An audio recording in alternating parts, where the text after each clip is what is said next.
The Amazing Spider-Man 248 is a comic titled The Kid Who Collects Spider-Man. Spider-Man visits a terminally ill young boy named Timmy, who is a huge fan of Spider-Man, obviously.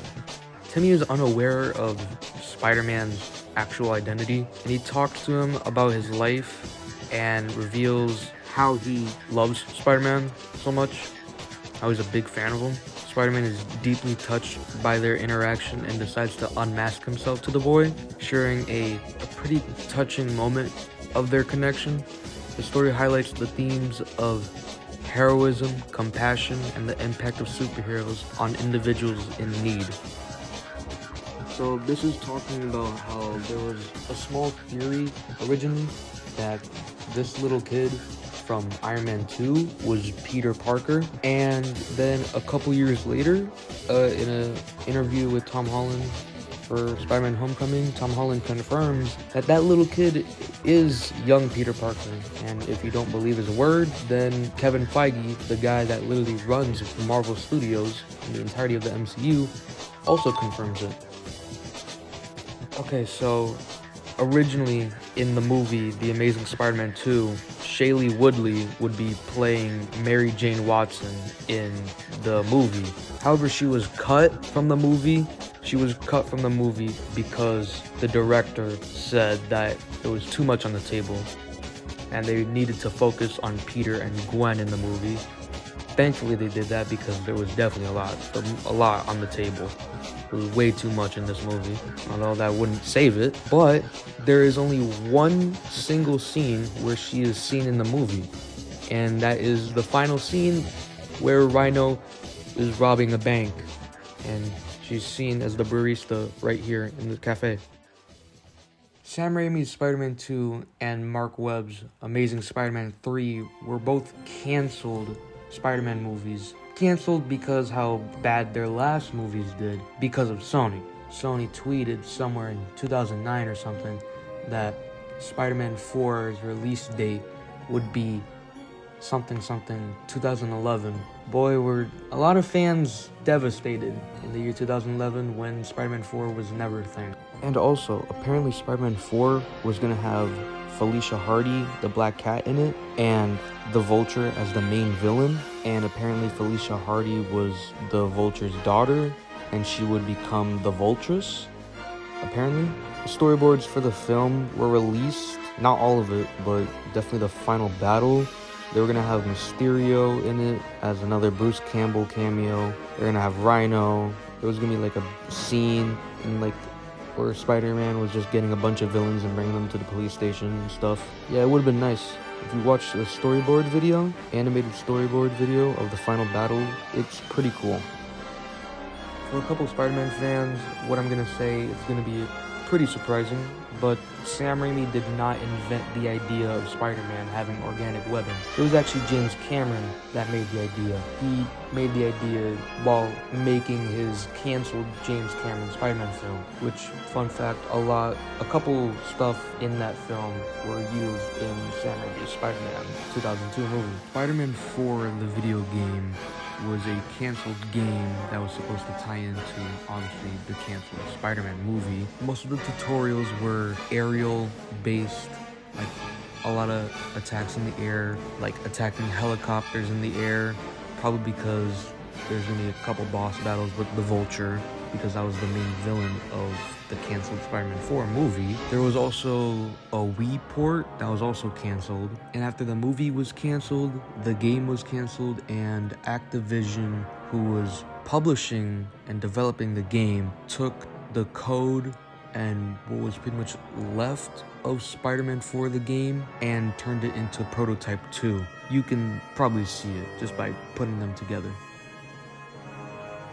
In this entry, it's talking about how in the original PlayStation 4 Spider-Man game, you could go all the way out into the water and there would be these boats. If you would get close enough to the boats, either using replay mode or just by getting there yourself, there would be these NPCs that were very cursed looking with a very low polygon count because, why, you're not really gonna go there all that much, so it's not really gonna need to be all of those many polygons to save money. But in the remaster version, they were moved, but then they came back and they had a little sticker that says, "Did you miss us?" I don't think they're in the Miles Morales game, and they are sadly not in Spider-Man 2.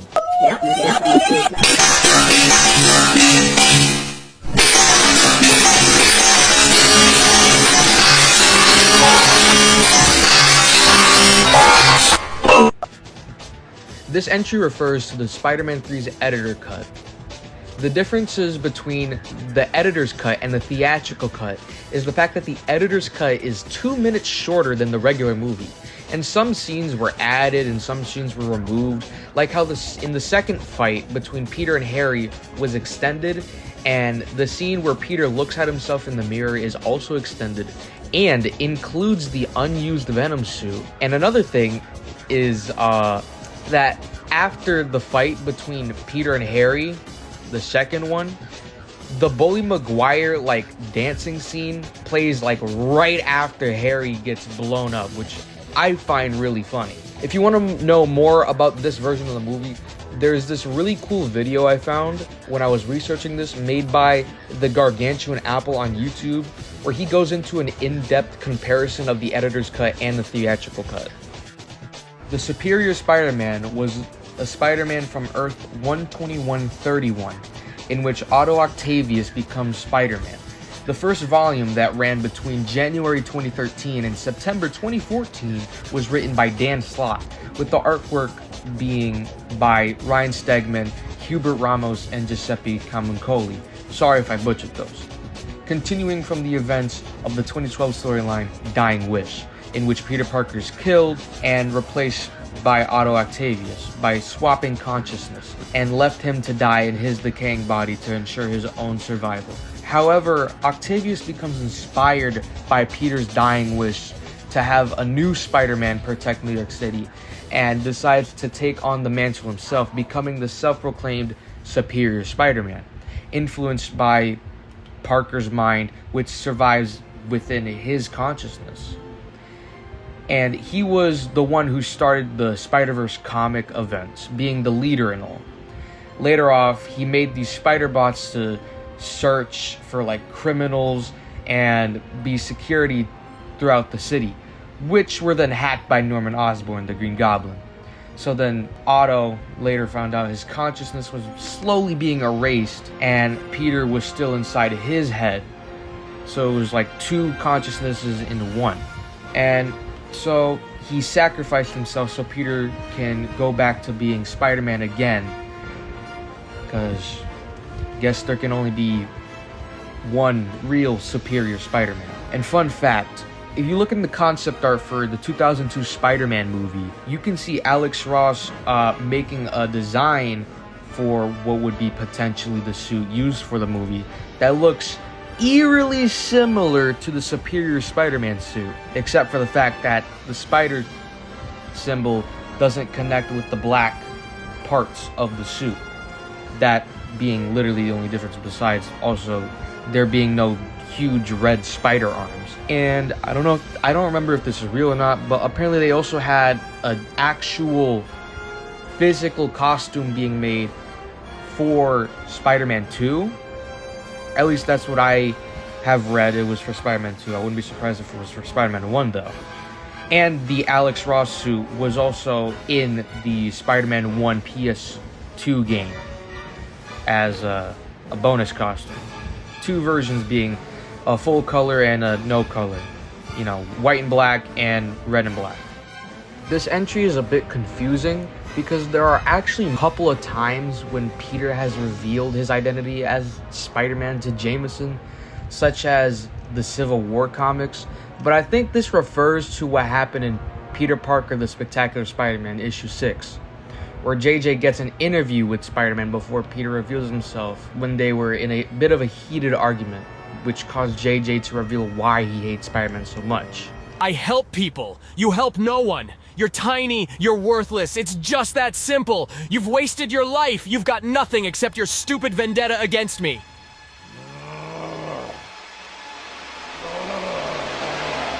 Listen to me, love. Don't waste any more of your life on hate.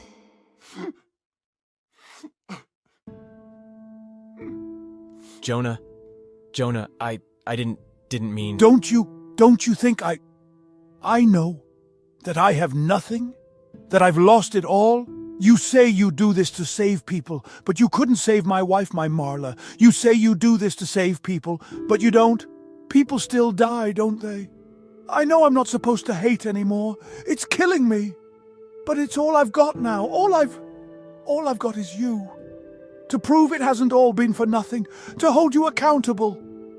My father is dead. My daughter is dead. The Bugle, the only thing worth a damn in this world, has rejected me. My wife is dead. My wife is dead. Jonah. Interview's over. I've got Jonah, nothing in my please. life now. You win. Jonah, Get out. No, Get out, please. I'm tired of this game. It's gone on too long, and you're family. You think nobody cares about you, but I do. I care. You think you are alone? What are you? You're not. After the Clone Saga, Ben Parker, also known as Scarlet Spider, was later brought back to life by Miles Warren using a new cloning method, and spent years being constantly killed and resurrected by his creator to improve on the cloning technology. Driven mad, Ben managed to escape and overthrow Warren, becoming the new Jackal. He founded New You Technologies, an ill-conceived attempt to use cloning technology for good, but was ultimately stopped by Spider-Man. Seeking redemption, but still mentally unstable, Ben moved to Las Vegas and resumed his identity as the Scarlet Spider. He came into conflict with fellow clone Kane Parker, who had also adopted the moniker the Scarlet Spider. Ben was eventually left with a damaged soul after being killed and reborn one more time. Ben saw a chance at redemption during the return of the spider-hunting inheritors. Sacrificing himself to defeat Genix, Ben was then resurrected with cloning technology, which gave him a clean slate. Ben briefly readopted the Spider-Man mantle, becoming the corporate-sponsored hero for the Beyond Corporation. In exchange for being reunited with his lover, J9 Godby. I don't know if I butchered that or not. However, Ben turned against his predecessor after Beyond's machinations, erased his formative memories, further tormented after being mutated by a mutagenic polymer. Ben then became Chasm, joining forces with Madeline Pryor, don't know if I said that right, the Queen of Limbo. Ben and J9 helped concoct a plan to steal the memories of Jean Grey and Peter Parker by unleashing hell on Earth, but was imprisoned by the newly installed Limbo Embassy to New York City by the reformed Queen.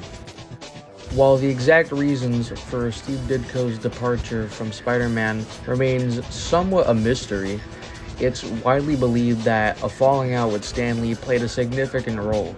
Ditko, known for his reclusive nature, seemingly felt that Stan Lee was not giving him sufficient credit for his contributions to the character and stories. He also reportedly disagreed with Stan Lee's storytelling decisions, particularly regarding the Green Goblin's identity.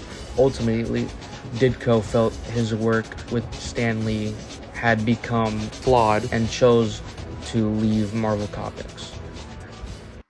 We'll be right back. It's Spider-Man and his amazing friends on... Ha-ha! Spider-Man! What's cracking, baby? Woo! Hey! Where you going, Spider-Man? Woo-hoo! Ha! You're getting the girl. Saving the day. Yeah! Go, Spider-Man! If they're into computer stuff, go to the one place that has it all, like Spider-Man, the computer game. There's something fun for everyone at Best Buy. Go get him, Spider-Man! Yeah!